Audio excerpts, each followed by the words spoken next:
Well, good morning, everybody. We got that 3 minutes past 11. It's this is doing the video. This is me and Mark. We are on time. In fact, we were ready to go five or 10 minutes ago, and all I did was made sure that I got him on the best loudspeaker. He's just rerouting his router so that he gets a really good signal. And of course, I'm sure, like you, we've all watched the a couple of videos that the dude did last night, and of course, it's quite interesting, this latest development. So let's see if Mark's. Hello, are you there? I am, my friend. Aha! Here we go. Here we go then. Right. Okie dokie. Cooking with gas. So Mark, I'm just going to go straight in and ask you probably quite a tricky question. So I do apologise for that. Was Making a Murderer, the documentary, was it in any way biased towards the defence?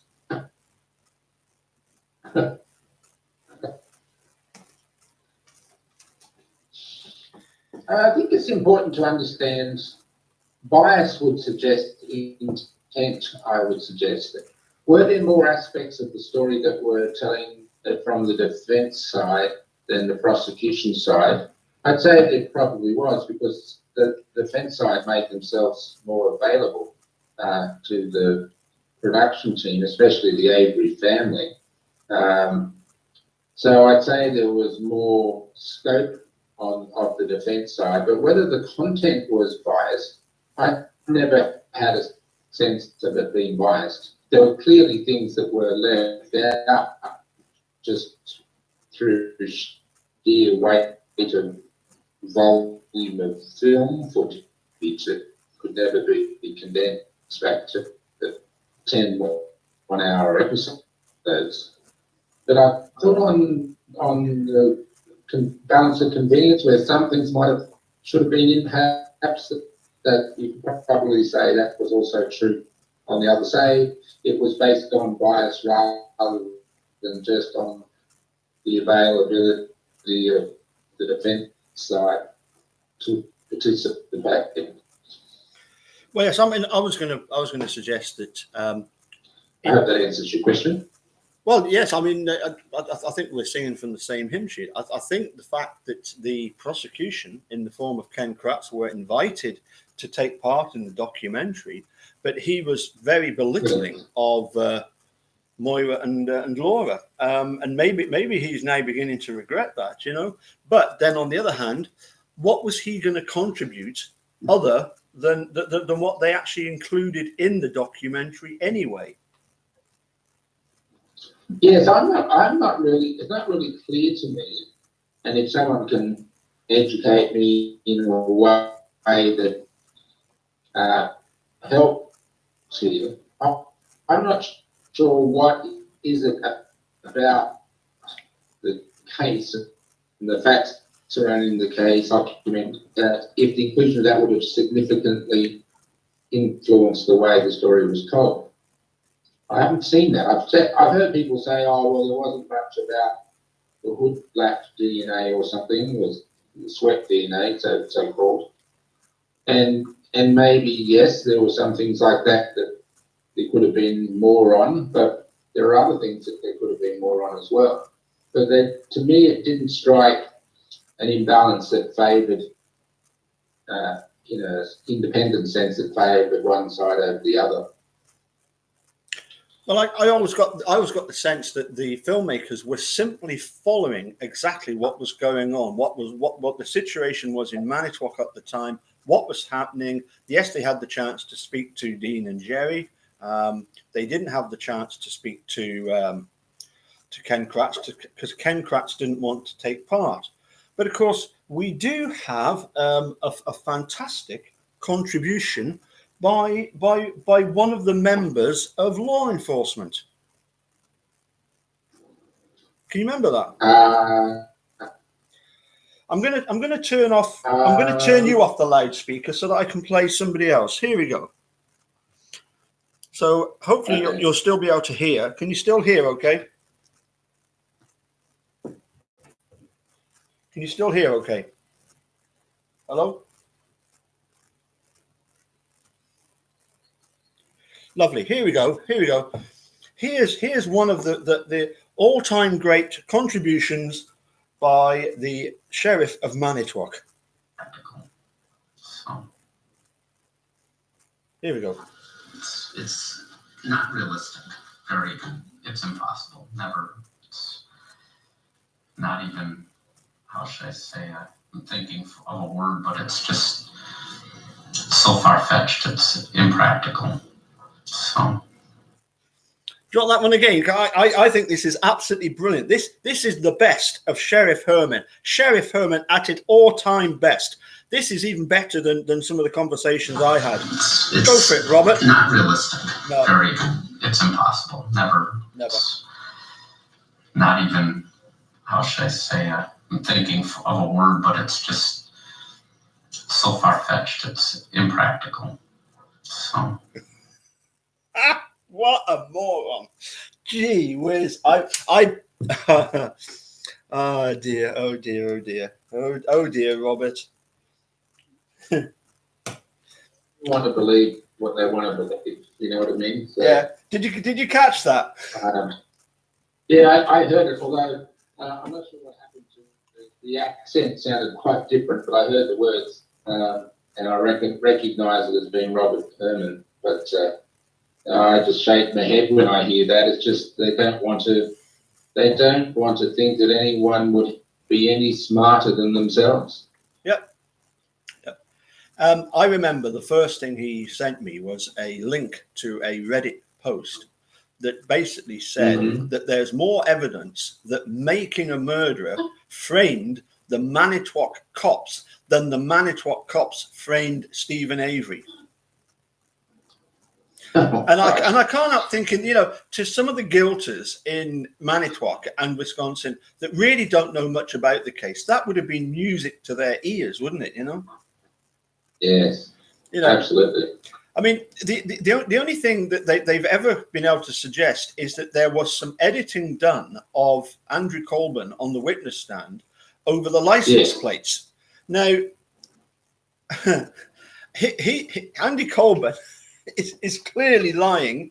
Clearly, we've got people who have, how many is it now that come forward that have said that they saw the RAV4, and we've got this Kevin Ramlow saying he spoke to Andy Colburn, and we know exactly how far it is from that Senex station to where the RAV4 was parked, don't we? It's not even a mile, is it?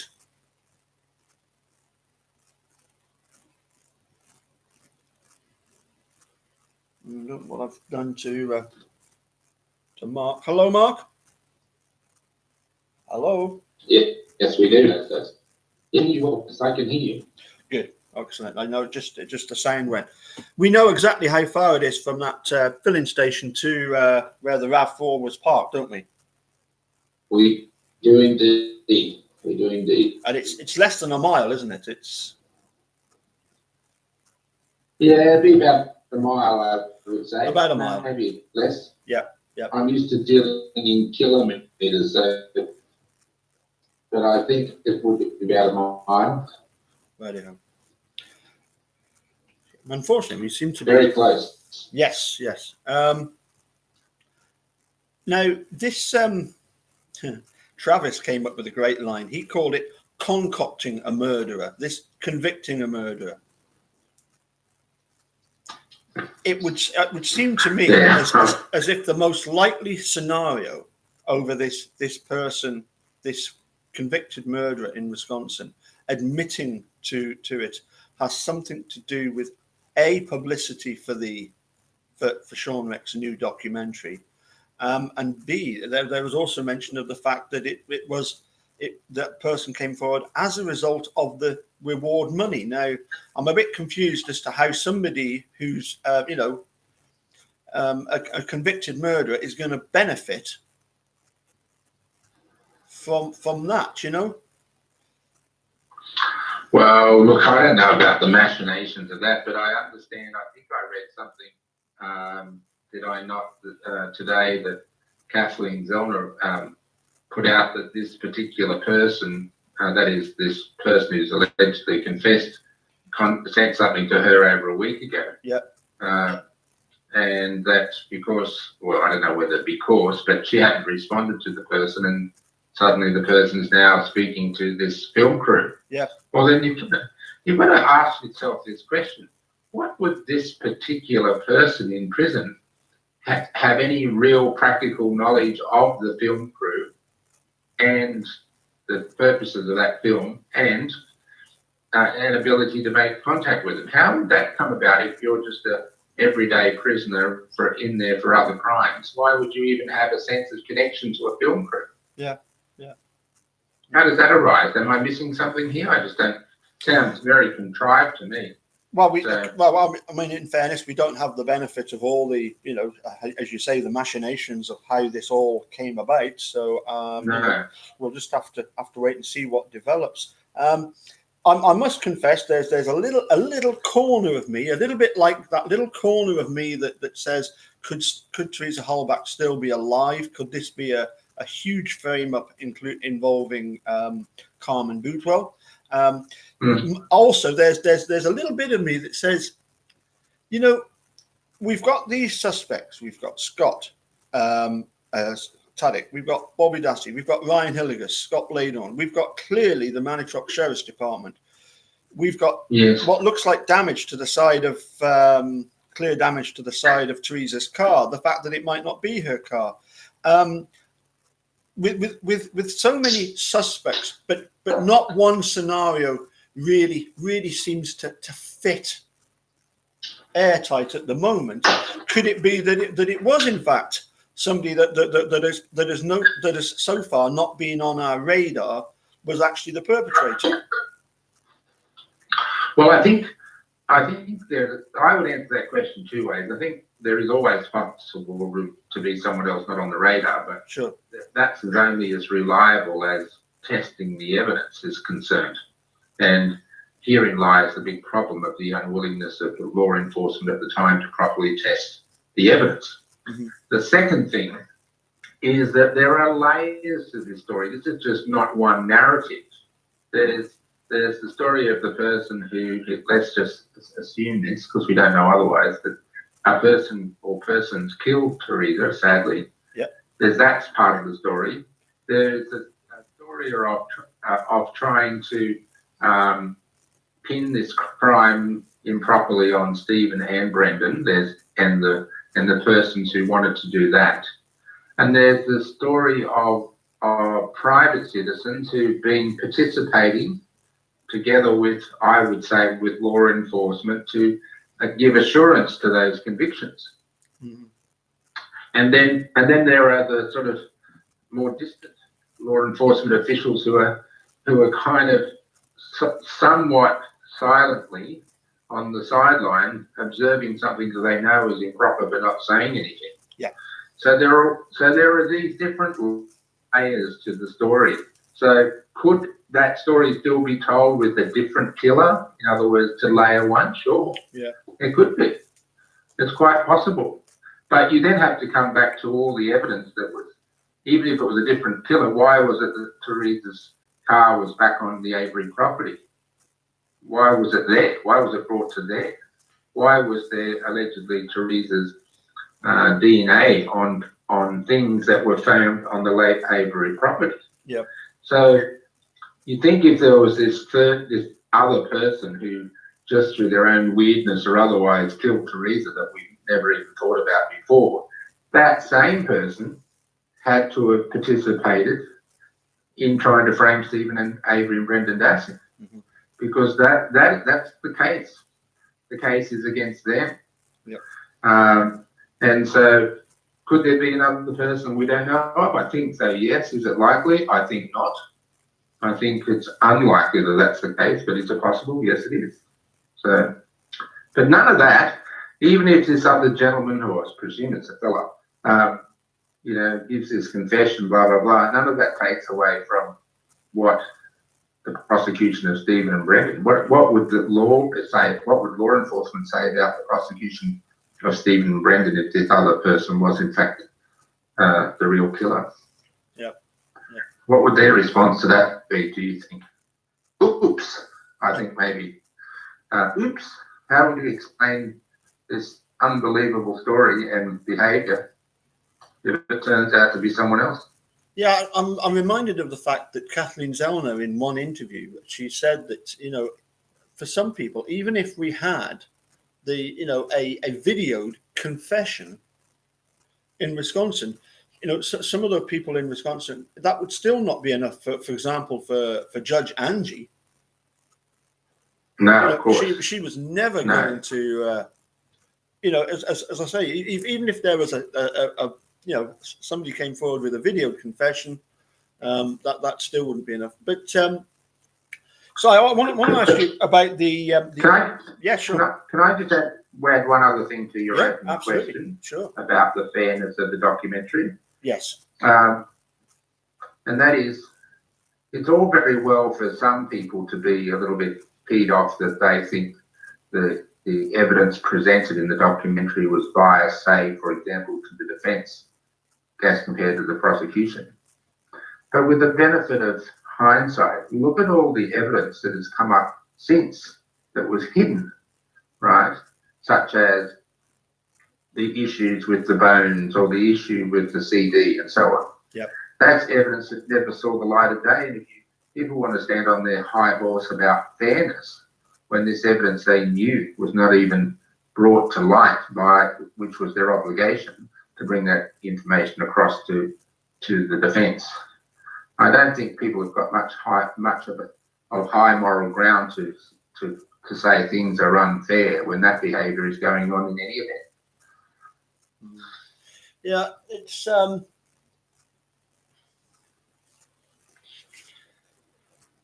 as I say, when it comes to the this Sean Reck fellow, have you had a chance to watch this Murder in the Park? No, I'm sorry. I apologise. I haven't yet. Because it's in a way. I mean, it's got a story, a true facts that happened, and it's got a conclusion. But in some ways, it doesn't criticize the police really. Murder in the Park. It criticizes a lecturer, a university lecturer, who gets some of his students basically to get a convicted killer off of death row, and the way they do it is for the guilters out there, they're looking at that and they're saying, oh, this David Protest, he had these followers, these disciples of his, these students, this cult of trying to get rid of the death penalty, and what they did in order to do that was to release a convicted killer and to sentence an innocent person to, I think he ended up doing about 10 or 15 years in prison for something that he hadn't done, albeit it was all done through a coerced confession of the innocent person. But I'm trying to think of any other documentary series that the Americans would have had that so criticized the police. We're getting a lot of them now, but when Making a Murderer first came up, I think it was a shock to a lot of people. They're used to crime programs being about a nasty person eventually getting caught, and I don't think they were prepared for the idea that he's a nasty person, but it wasn't him. No, that's very true. As we've said on many occasions in the past, people don't want to believe that their law enforcement officials can be corrupt. It confronts their own sense of right and wrong, and therefore they'll typically side on the basis that whatever accusations are made have to be wrong. Yeah. But we know, not just in this case, but in hundreds of others, that there is a malaise of behaviour in law enforcement at a significant level where, convicting is more important than the truth, and they'll pursue a conviction no matter what. and we end up with these hugely wrongful incarcerated rates in the US, where it's estimated we have something like 70,000 people wrongfully convicted in prison. Yep. Well, I've been watching that series. I've watched, I think, 3 of them so far. Cold Case, where you know it says at the start that I couldn't believe this. Apparently, in America, there are 120,000 cold cases of people having been murdered where they don't know who did it, and apparently the success rate is 1%. Oh God, that's unbelievable. Yeah. You know, but I mean, they're the sort of programs that we like to watch because it shows how effective some of the members of law enforcement are. You know, they come to the case with some new ideas, that they look at it again. You know, they actually do some further testing with more advanced science. Lo and behold, they're able to apprehend the proper killer. I'm reminded of that Mike Kinzel at the end of series 1. Talking about the fact that in '85 Steve was wrongfully convicted, and hey, yeah, they made mistakes. They certainly didn't make mistakes. They deliberately framed him the first time, you know. But now with investigative techniques being so much improved, and I can't help thinking of when Kathleen Zellner says, you know, that some people think I'm mad or crazy for wanting to find out who really killed Teresa Holbach, but as far as she's concerned, it was just a disgrace. Yep. You know, the issue with Michael Griesbach, I never really truly understood. Yeah. He, as you say, he was happy to willingly acknowledge not just the incorrect outcome in Stephen's first case, but clearly point the finger towards Dennis Vogel and others, and accept that, not accept it, but acknowledge that conduct in its most improper form. But now, seemingly, can't in his wildest dreams imagine how that could happen a second time. You can figure that. It just doesn't make any logical sense at all. No. One thing I have watched is a few of the Millbilly videos. I don't know if you've had a chance to see any of them, but one of them deals with the, as I say, this damage to the RAV4. There's a photograph of it, and in fact, every photograph we ever see, we never get to see the passenger rear side of the vehicle, apart from in one photograph where there appears to be even rust and scratches and everything. I'm a bit confused as to why there would be two RAV4s. How does that? You know, to me, I hear people talking about that all the time, of course, and they've done so for a long time. I find that theory difficult to understand only in terms of the ability to gain the second RAV4 so quickly and so, you know, accurately and all that sort of jazz. I might be wrong, so I'm happy to accept that.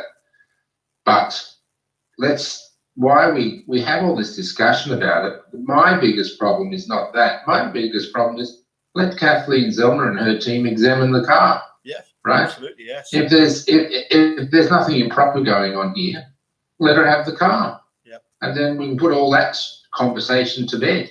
Yep. Yep. The fact that they're resisting her to have access to the car, I find just is indictable as far as I'm concerned. It's such an important part of the case. They gave her the bullet. They gave her up, you know, blood sample things out of the floor of the car. Why not let her examine the car?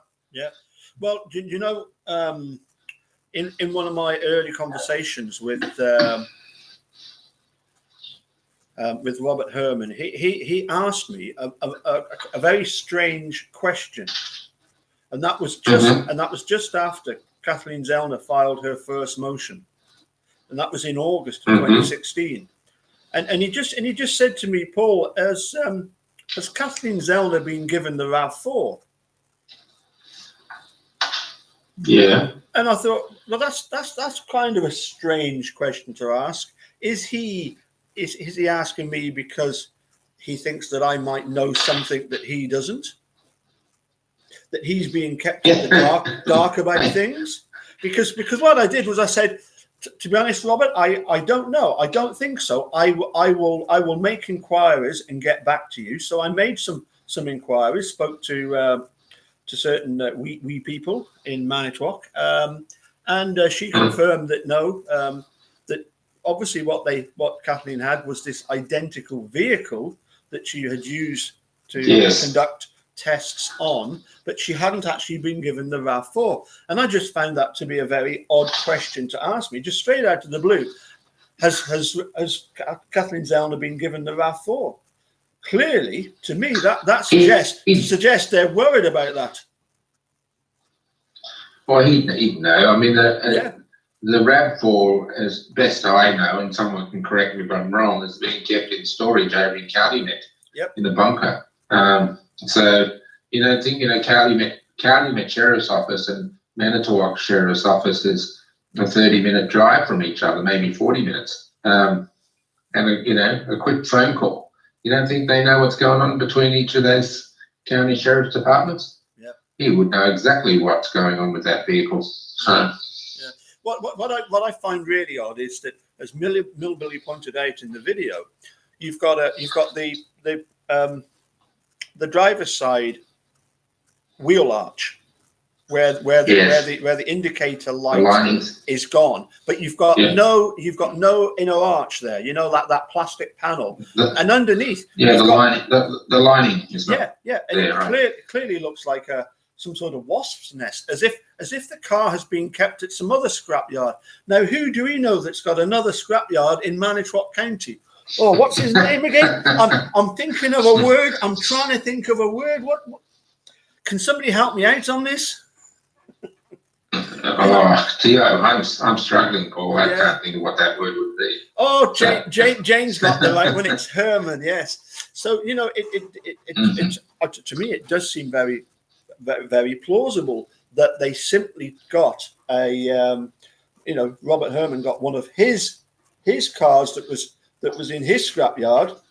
Although, would it be a scrap car with just damage to the side? Well, it could be. Yeah, I think that's a bit far-fetched, really, to go to another salvage yard and find a car, an effectively identical car or near identical, with a similar amount of damage done to it, right? Relative to someone who'd been driving it around. I think that's most unlikely, but lots of things are most unlikely in this case, so I shouldn't be too certain about anything. But I think it's unlikely that I don't accept. I'm not saying it's not possible, but I haven't been convinced, put it that way, that there is a second RAV4 involved in this matter. No, I suppose ultimately, as you say, just let Kathleen Zellner have the RAV4 to test. It was one of the things that she wanted in the motion, and just get on with it. And let's get to the bottom. We're at the Court of Appeals stage. Yes, well, at least in terms of the submission of the motion by the 14th, that's probably 3 weeks. Yep. But you might recall that when she was seeking those other items, I guess it must be 2 years ago now. Oh God, time goes on so quickly. One of the things she wanted was the blinker assembly, and they wouldn't give it to her. No. Which starts to beg the question, because we've seen this with the bones, because she'd asked Tom Fallon and co about the bones, and they were kind of telling her, yeah, we'll give those to you for testing. Only subsequently to find out that they don't exist anymore, or they were handed back to the hallmarks. And so you have to wonder whether their reluctance to hand over the blinker assembly is due to the fact that maybe the car isn't in existence anymore, or isn't in the form that it should be in. Yeah. I mean, I would simply love to see, just from a validation point of view, a letter and photograph from the state to confirm, yes, we are still holding the RAV4, here's a photograph of it, and then this is the location. That would put a lot of queries to rest. But of course, the most important outcome should be they should allow her to test it, or have her experts test it. Yeah. Well, apparently, is it not? in a What are they container. afraid of, Paul? That's my question. Oh, I mean, what have they got to be afraid of? They've nothing to be afraid of, have they? No, of course they don't. I mean, Ask Mr. Herman. He yeah, knows there's nothing to be afraid of. he assured me about. He said, "I am confident in the integrity of the Holbach investigation, homicide investigation."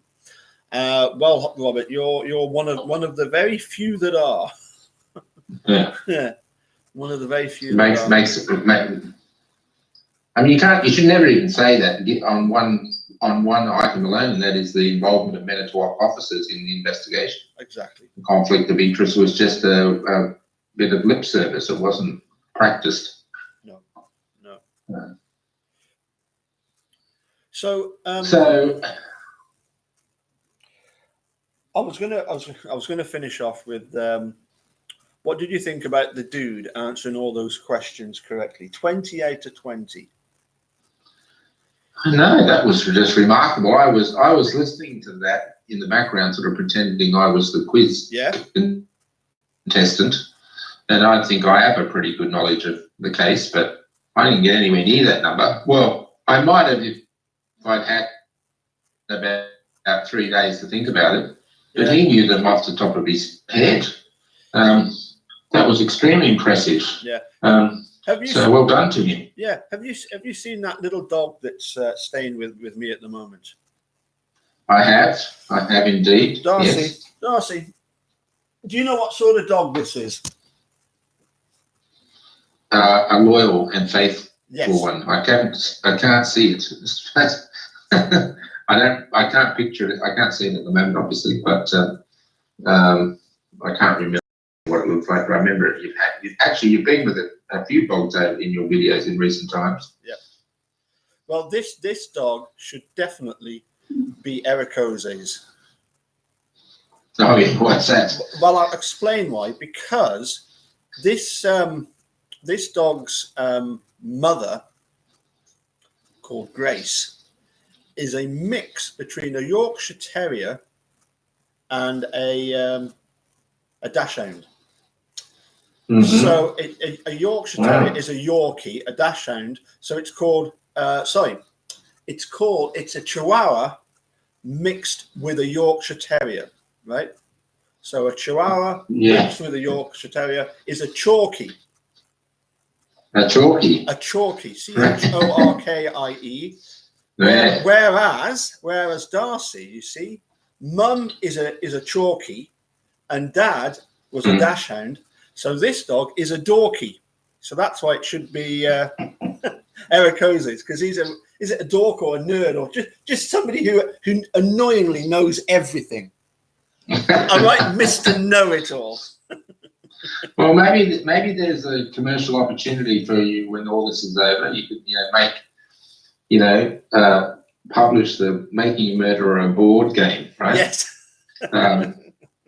Something along the lines of Monopoly, right? Yeah.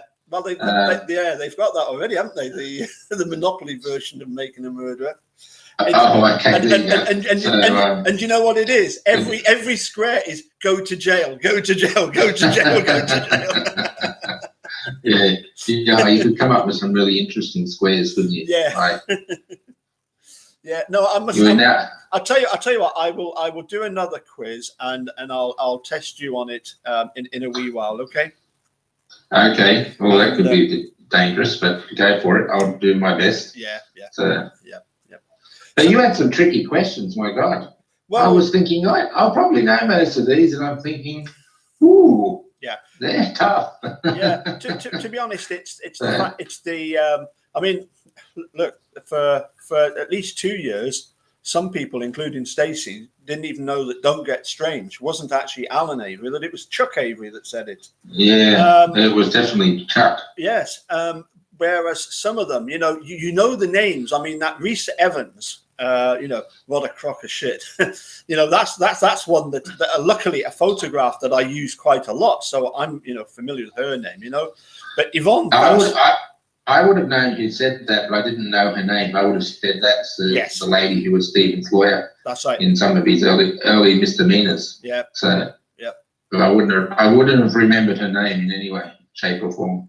Okay. But I certainly recollect the crock of shit Yes. quote. So, Right. Anyway, so seasoning. okay. So that's what I'm going to do. I'm going to do that. Can I just? I think he might have gone now, but Millbilly, thanks for tuning in. I just think it's great. Don't you think it's great that we've got all these people now that are doing videos about the case and really, really making sure that the state of Wisconsin, are trying to hide like these vampires, and we're just not letting up at all, are we? No, and my God, I've said it before. Some of the guys and girls who do this work, beyond the ones I obviously know well, Yeah. but it's just breathtaking, the commitment they have to discover the truth and to bring out information that firstly by putting the effort into freedom of information requests. Yep. And there was one out today, was it not, about to do with the compressor in the garage, or that its lack of presence on the day before they found the so-called magic bullet. Yeah. And it's suddenly back there again the next day. Yeah. So just little things like that are fabulous, Yeah, that magic bullet, it makes me laugh when Ken Kratz in his press conference talks about the fact that that they went and researched the garage, and with the degree of specificity supplied by Brendan Dassey, they were able to find the bullet. And you think, what on earth is he on about? Oh dear! I mean, it's the problem with Mr. Kratz. He believes his own stuff. Yeah. You tell a lie long enough and he'll think it's true, right? Absolutely. That was totally contrived event. They figured out that's how they wanted the story to go. They coerced Brendan to repeat facts that supported that narrative. Then they went out there and created the scene that supported that narrative. And then the next day told the world that that's in fact what happened, when none of that is true. Not a single iota of any of that is true. And a poor 16-year-old boy goes to prison for the next, God knows how many years, 13 or 14 years, and still there. Well, I can't understand how you can look yourself in the mirror and say that's okay. It's just disgraceful. Well, I mean, the thing is that I always remember when I first started following this case, thinking about the fact that one of the reasons why they have to cling on to this ever-rising balloon is because once their corruption is exposed in this case, it opens the floodgates to everything else that they've done in the past, doesn't it? These detectives, it makes you look then at every case that Wiegert and Fassbender and Lenk and Colburn, it makes you look at everything else they've ever done and said, well, if they're capable of this, they were certainly capable of it before. You get the sense that this wasn't the first time that they framed somebody. Well, we know in the case of, Manitowoc Sheriff's Department, they'd done it 18 years previously, but, and then there's all the undoubted smaller offences that they took a view on, or they covered up, or they didn't properly investigate. Yeah. The Ricky Hotspur thing is a classic example of that. It's just a mode of behaviour that has been generated over decades and supported by the lack of prosecution for improper conduct. And so it won't be long before the focus will return. These guys are going down. There's no question in my mind that that's going to happen. And it's not going to be. They had a chance to make it a bit easier for themselves, but I think they've lost that now. Yes. Yeah. Particularly the way that Judge Angie has. I don't know whether she's done it because she wants to try and help the state, or whether she was ordered to do it, or what, or just felt pressure to try and obstruct any kind of legal process going on here, But yes, I think Well, I certainly can't wait to see what's in this new motion by Kathleen Zellner. I believe then that the state will be asked to respond, and they have so many days in which to reply. Is that right? Yes, and then after that, I think Kathleen has a right to reply to their response. Yeah. And then it's in the hands of the Court of Appeal. I'm not sure what time limit, if any, they have on assessing the matter, but you would think they would. I don't know either. Is it being heard by one judge or by a number of them? I'm not sure. Well, I believe that at the moment it's the one judge that's sort of listening to or reading, this stuff, and that's that Judge Paul Riley. But I believe yes. I believe that if it went to an actual hearing, then they would need the panel of 3 judges.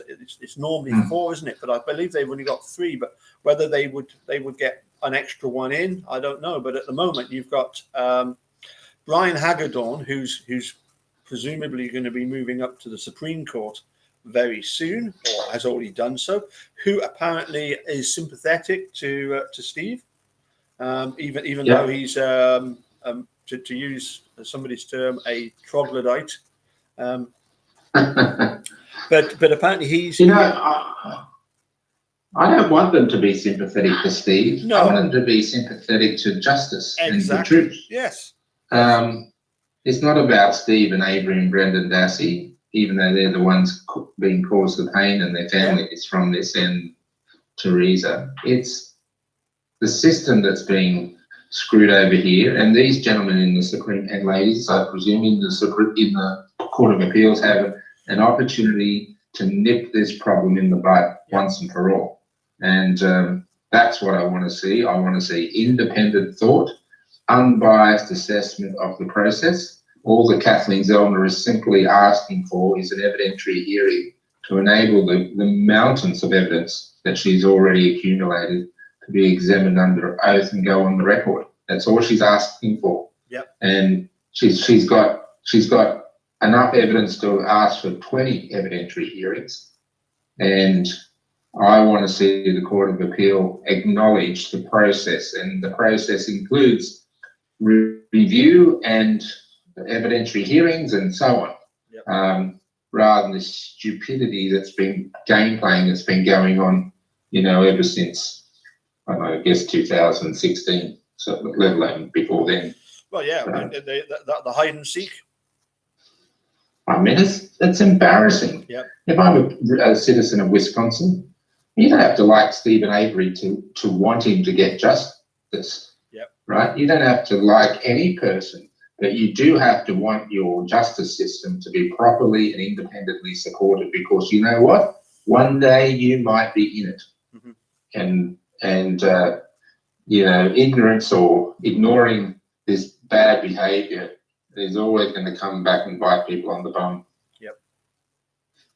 Listen, mate, I'm going to let you crack on. I've got to head out shortly. I've already done a couple of lessons this morning.